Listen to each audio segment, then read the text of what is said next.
ইসলামী bank news top 10। জনগণের প্রত্যাশা পূরণে সরকার বদ্ধপরিকর, বললেন প্রধানমন্ত্রী। জনগণের জন্য দ্রুত ও হয়রানিমুক্ত সেবা নিশ্চিতে জেলা প্রশাসকদের প্রতি আহ্বান।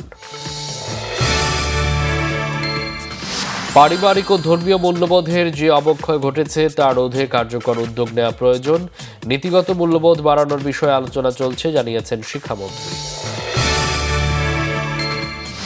আগামী 6 জুন থেকে মাঠ পর্যায় থেকে সেনাবাহিনী তুলে নেওয়া শুরু হবে, জানিয়েছেন স্বরাষ্ট্র মন্ত্রণালয়।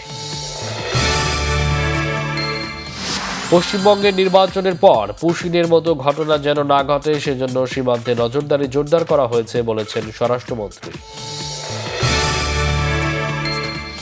প্রতিবেশী দেশের সাথে সম্পর্ক স্থিতিশীল রাখতে চায় সরকার, জানিয়েছেন স্থানীয় সরকার মন্ত্রী মির্জা ফখরুল ইসলাম আলমগীর। তথ্য ও সম্প্রচার মন্ত্রী বলেছেন, অপতথ্য মোকাবেলা, সাংবাদিকদের মানোন্নয়ন ও চাকরির নিশ্চয়তা তৈরি সহ সমন্বিত পদক্ষেপ নেবে সরকার। মুক্তিযুদ্ধ বাংলাদেশের অস্তিত্ব পরিচয়ের ভিত্তি, এটি কোনো ব্যক্তি বা দলের নয়, সমগ্র জাতির সম্পদ, বলেছেন মুক্তিযুদ্ধ বিষয়ক প্রতিমন্ত্রী।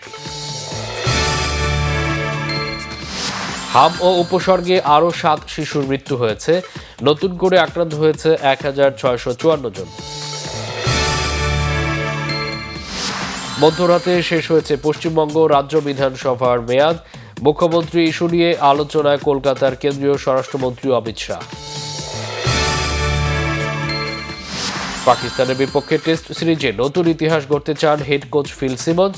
টেস্ট চ্যাম্পিয়নশিপের ফাইনাল খেলার লক্ষ্য পাকিস্তানের।